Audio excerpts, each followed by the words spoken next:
Hello friends, class 8 के इस video session में आप सभी का स्वागत है।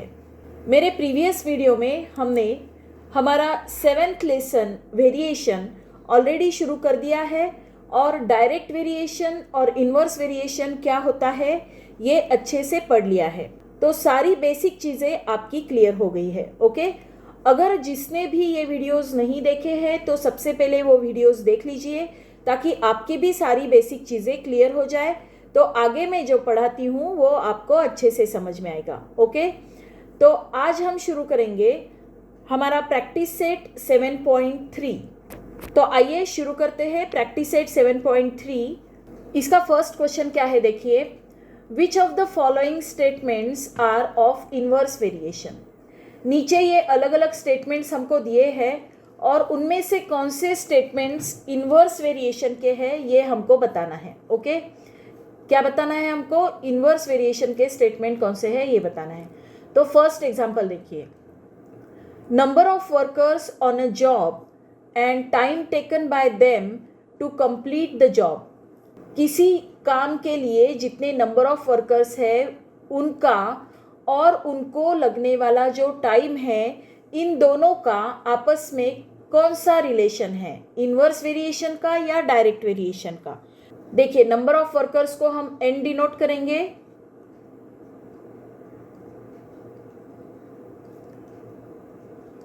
And time taken by them to complete the work, time को हम टी से डिनोट करेंगे। आप इमेजिन कीजिए कि अगर एक काम है, मान लो ये एक दीवार बनानी है, अगर 10 वर्कर्स है तो एक काम कंप्लीट करने के लिए उनको 10 डेज लगते हैं। लेकिन अगर हमने नंबर ऑफ वर्कर्स 20 कर दिए, मतलब नंबर ऑफ वर्कर्स को हमने डबल कर दिया, तो काम को कितना टाइम लगेगा? तो यहाँ 10 है तो यहाँ 10 लग रहे हैं, तो यहाँ 20 है तो यहाँ 20 लगेगा क्या?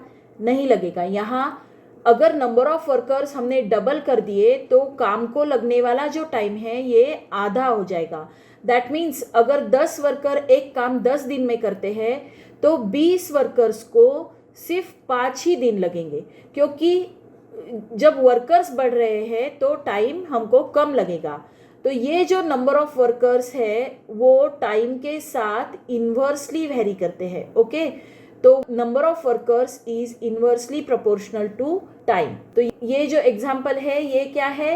ये इन्वर्स वेरिएशन का एग्जाम्पल है। Okay, number of workers increases, time taken to complete the work decreases, therefore this is an inverse variation. Okay, तो इसके आगे हम लिख देते हैं inverse variation. Now second example.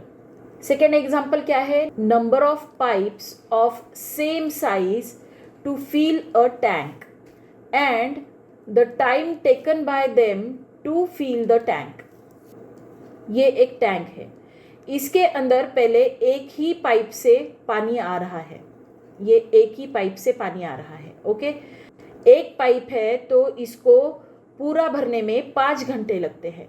लेकिन अगर हम 5 पाइप ऐसे ही लगा दें, ओके, ऐसे ही अगर हम 5 पाइप लगा दें तो हमको कम टाइम लगेगा। ओके, तो अगर नंबर ऑफ पाइप्स बढ़ते हैं तो उस टैंक को फिल करने के लिए लगने वाला जो टाइम है वो क्या होता है? वो कम होता है। ओके, तो ये जो एग्जाम्पल है ये इन्वर्स वेरिएशन का ही एग्जाम्पल है।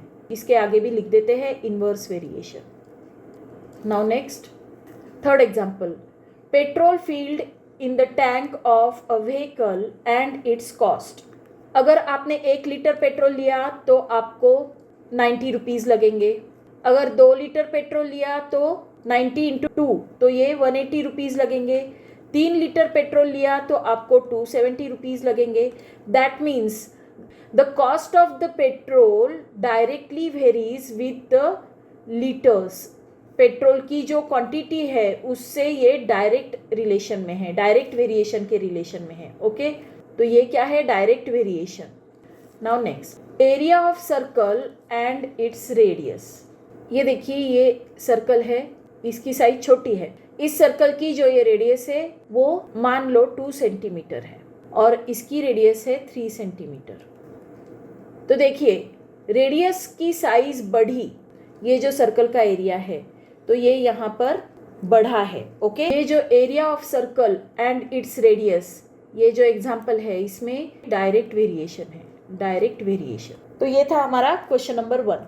नाउ नेक्स्ट क्वेश्चन, हमारा सेकेंड क्वेश्चन है, if 15 workers can build a wall in 48 hours, how many workers will be required to do the same work in 30 hours. अगर एक दीवार बनाने के लिए 15 वर्कर्स को 48 आवर्स लगते हैं, तो 30 आवर्स में अगर वो दीवार बनानी है तो कितने वर्कर्स लगेंगे, ये हमको पूछा है। सबसे पहले हम कंसीडर कर लेते हैं कि हम वर्कर्स को क्या कहेंगे और टाइम जो लग रहा है उसको क्या डिनोट करेंगे। तो पहले वो लिख लेते हैं, let the number of workers be W। Number of workers को हम W डिनोट करेंगे और टाइम को T डिनोट करेंगे। ओके, अब देखिए, अगर नंबर ऑफ वर्कर्स बढ़ते हैं तो काम को लगने वाला टाइम कम होता है। Okay, if the number of workers increases the time required to complete the work decreases. अगर नंबर ऑफ वर्कर हमने इंक्रीज कर दिए तो जो काम कंप्लीट करने के लिए टाइम लग रहा है वो कम हो जाएगा। तो ये क्या है, ये इन्वर्स वेरिएशन है। ओके, तो इन्वर्स वेरिएशन को किस तरह से लिखते हैं हम लोग, W is inversely proportional to T। Okay, तो ये इस तरह से लिखा जाता है। अब ये जो प्रोपोर्शनैलिटी का साइन है ये हमको हटाना है, तो इसके लिए हम क्या करेंगे, W is equal to K upon T, where K is the constant of variation. अब K की वैल्यू हमको फाइंड आउट करनी है, तो क्या करना पड़ेगा, ये जो T है इसको इधर न्यूमरेटर में मल्टीप्लिकेशन में भेजना पड़ेगा। Okay, W into T is equal to K। यहाँ पर W और T, इसके लिए हमको ये वैल्यूज यूज करनी पड़ेगी। ये जो 15 है और ये जो 48 आवर्स है, तो ये W की जगह पर 15 लेना पड़ेगा और T की जगह पर 48 लेना पड़ेगा। Okay, we know that W is equal to 15 when T is equal to when T is equal to 48। जब W 15 है तब T 48 है, तो K की वैल्यू क्या रहेगी, फिर W की जगह पर हम 15 लिखेंगे और T की जगह पर 48 लिखेंगे, इज इक्वल टू K। तो K क्या आएगा, 15 इंटू 48, इसको मल्टीप्लाई करेंगे तो ये क्या आता है, K is equal to 720। Okay, अब ये जो K की वैल्यू है ये हमको इस इक्वेशन में रखनी है, W into T is equal to K। इस इक्वेशन में हम ये K की वैल्यू रखेंगे तो हमको क्या मिलेगी, इक्वेशन ऑफ वेरिएशन मिलेगी। Okay, but W into T is equal to K, therefore W into T is equal to 720। तो this is the equation of variation, equation of variation. वो जो इक्वेशन ऑफ वेरिएशन हमको मिली है इसके अंदर ये T की वैल्यू रखेंगे तो हम W क्या है वो फाइंड आउट कर सकेंगे। हमको क्या फाइंड आउट करना है, हमको number of workers, how many workers will be required to do the same work in 30 hours. मतलब हमको T पता है और हमको W फाइंड आउट करना है, तो जो इक्वेशन ऑफ वेरिएशन हमको मिली है उसका यूज करके हम ये फाइंड आउट करेंगे। Okay, when T is equal to 30, W is equal to how much, W into T is equal to 720, therefore W into T क्या है 30 is equal to 720, therefore W is equal to, ये जो 30 है ये इधर denominator में चला जाएगा तो हमको W की वैल्यू मिल जाएगी। ओके, तो ये जो W है ये फाइंड आउट करने के लिए T को इधर डिनोमिनेटर में जाना पड़ेगा। W is equal to 720 upon 30, ये 0 और ये 0 कैंसिल, 3 से 72 को डिवाइड करेंगे तो क्या आएगा, 3 1 ज़ा 3, 3 2 ज़ा 6 एंड 3 4 ज़ा 12। तो ये क्या आता है, ये आता है 24। तो हमारा आंसर है 24 workers will be required to do the work in 30 hours. So this is our answer. ये पूरा सम एक बार देख लीजिए, कैसे सॉल्व किया है। अगर आपको स्क्रीनशॉट लेना है तो आप स्क्रीनशॉट भी ले सकते हो। Now next question, 120 bags of half liter milk can be filled by a machine within 3 minutes। आधे लीटर की 120 मतलब 120 मिल्क बैग्स को फिल करने के लिए, भरने के लिए 3 मिनट लगते हैं। Find the time to fill such 1800 bags, 1800 bags. तो ऐसी 1800 बैग्स भरने के लिए कितना टाइम लगेगा, ये हमको फाइंड आउट करना है। ओके, सबसे पहले तो हम किसको क्या बुलाना है ये कंसीडर कर लेते हैं, उसके बाद हम समझ लेंगे कि ये कौन सा एग्जाम्पल है, डायरेक्ट वेरिएशन है या इनवर्स वेरिएशन है। तो हम बैग्स को बी बुलाएंगे और टाइम को, मतलब ये जो मिनट से लगने वाले, इसको टी बुलाएंगे। Okay, let the number of bags be B and time required to fill the bag be T. Number of bags को बी डिनोट करेंगे और टाइम को टी डिनोट करेंगे। अब देखिए, अगर 120 बैग्स को फिल करने के लिए 3 मिनट का टाइम लगता है, तो अगर नंबर ऑफ बैग्स बढ़ गई, ज़्यादा बैग्स आपको फिल करनी है, तो आपको टाइम भी ज़्यादा लगेगा, राइट। काम बढ़ा तो टाइम भी बढ़ेगा, राइट। तो ये जो एग्जाम्पल है ये डायरेक्ट वेरिएशन का एग्जाम्पल है। तो इसके लिए ये हमको लिखना पड़ेगा कि ये डायरेक्ट वेरिएशन कैसे है। As the number of bags B increases, the time required to fill the bags T also increases। मतलब एक अगर बढ़ रहा है तो दूसरा भी बढ़ रहा है। That means this is direct variation। Okay, तो डायरेक्ट वेरिएशन में क्या होता है, B is directly proportional to T, therefore B is equal to, अब ये जो वेरिएशन का साइन है ये निकालना है, तो हम क्या करते हैं, K इंटू टी करते हैं, where K is constant of variation।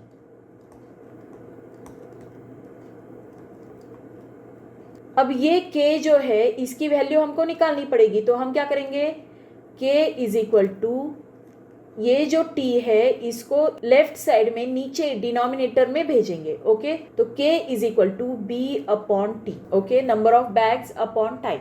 तो K की वैल्यू निकालते हैं, B की वैल्यू 120 है, तब T की वैल्यू है 3। When B is equal to 120, T कितना है 3 minutes, therefore K is equal to B upon T, ये हमको पता है।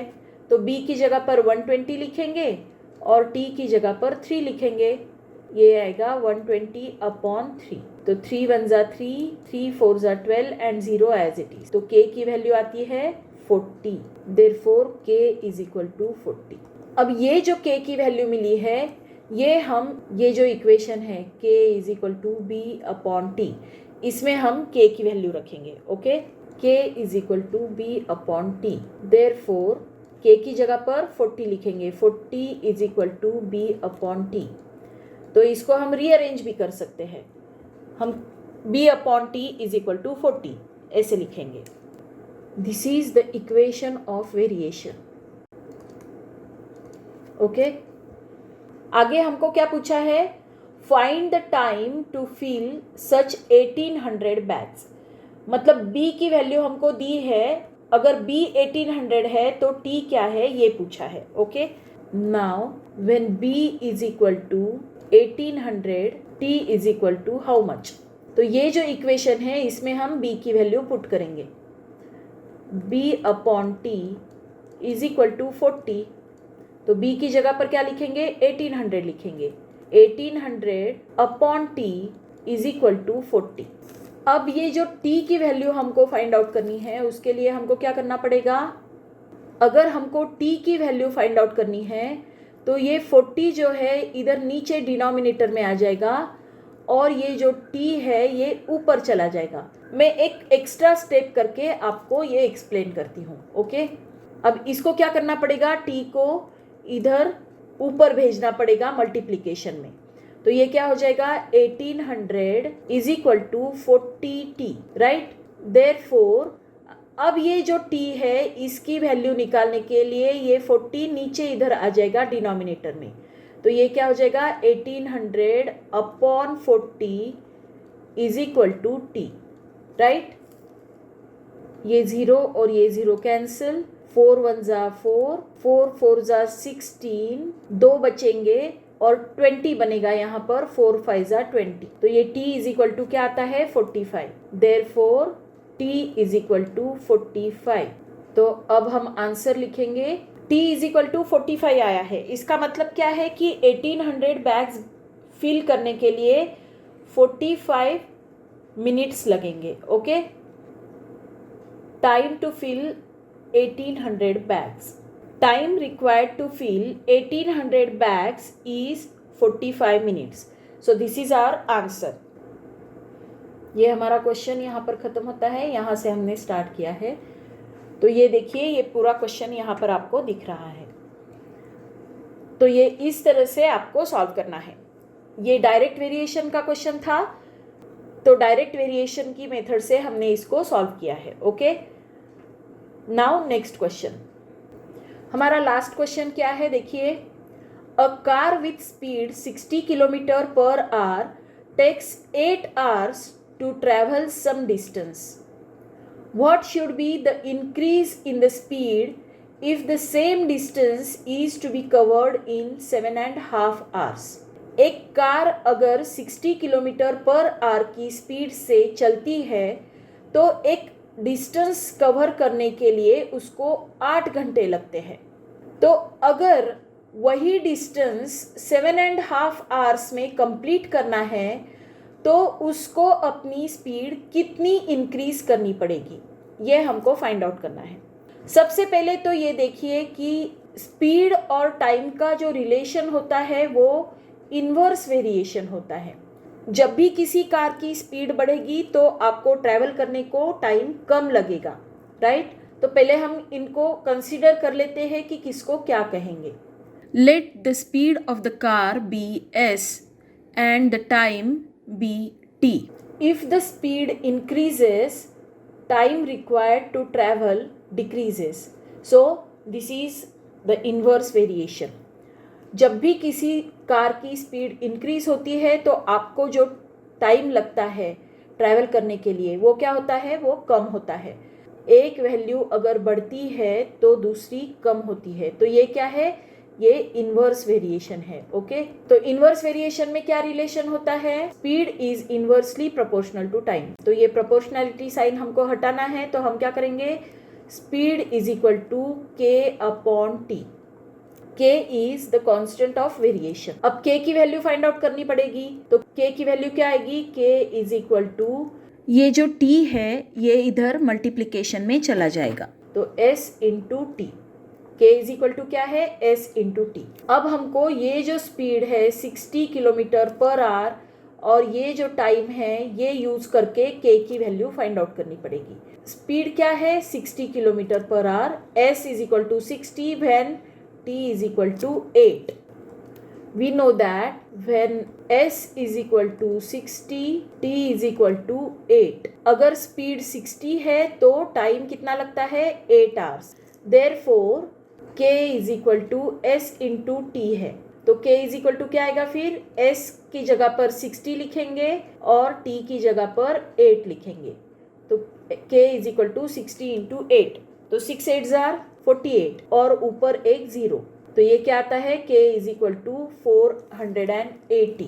k is equal to 480। अब ये जो k की वैल्यू है वो k की वैल्यू हम इस इक्वेशन में रखेंगे। Okay, but k is equal to s into T.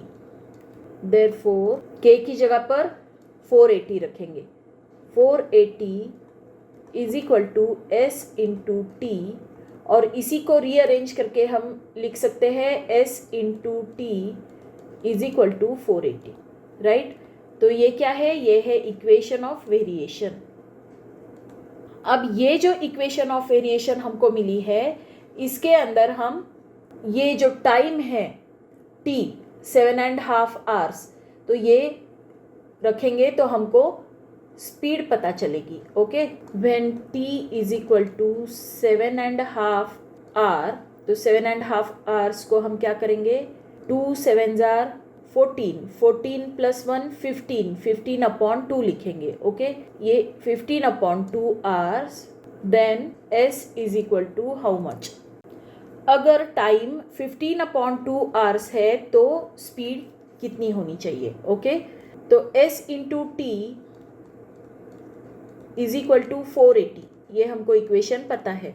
t की जगह पर हम 15 अपॉन 2 लिखेंगे, 15 upon 2. s into 15 upon 2 is equal to 480. अब ये जो s है इसकी वैल्यू अगर हमको फाइंड आउट करनी है तो हमको क्या करना पड़ेगा, s इज इक्वल टू ये 15 अपॉन 2 यहाँ मल्टीप्लिकेशन में है तो इधर ये डिवीजन में चला जाएगा.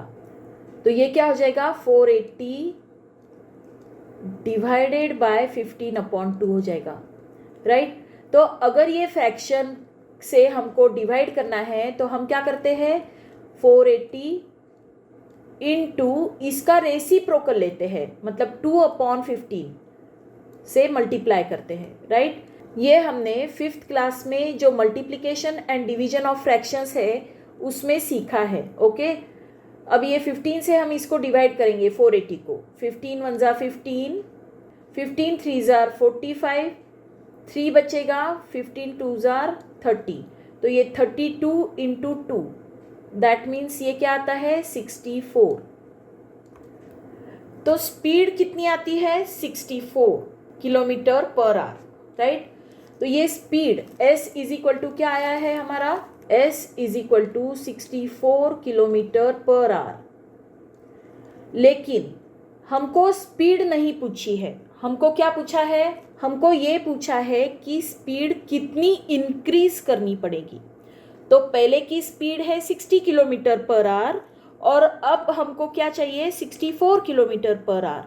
दैट मीन्स हमको 4 किलोमीटर पर आवर से हमारी स्पीड बढ़ानी पड़ेगी. ओके, हम इसके लिए लिखेंगे increase in the speed is equal to new speed minus previous speed. तो नई स्पीड बाद में कितनी स्पीड रखनी है हमको, 64 kilometres minus 60 kilometre per our. That means 4 kilometres per hour से हमको स्पीड को इंक्रीज करना पड़ेगा. ओके, तो आंसर क्या लिखेंगे हम, increase in the speed should be 4 kilometres per hour. Okay, तो ये है हमारा आंसर. ये पूरा सम यहाँ पर आपको दिख रहा है. अगर आप चाहो तो इसका स्क्रीनशॉट भी ले सकते हो. इस तरह से आपको ये सम सॉल्व करना है. ओके, तो ये था हमारा प्रैक्टिस सेट 7.3. आई होप ये प्रैक्टिस सेट आपको अच्छे से समझ में आया होगा. अगर आया है तो इस वीडियो को लाइक कीजिए, अपने फ्रेंड्स के साथ शेयर कीजिए और मेरे चैनल को सब्सक्राइब कीजिए. Thank you for watching.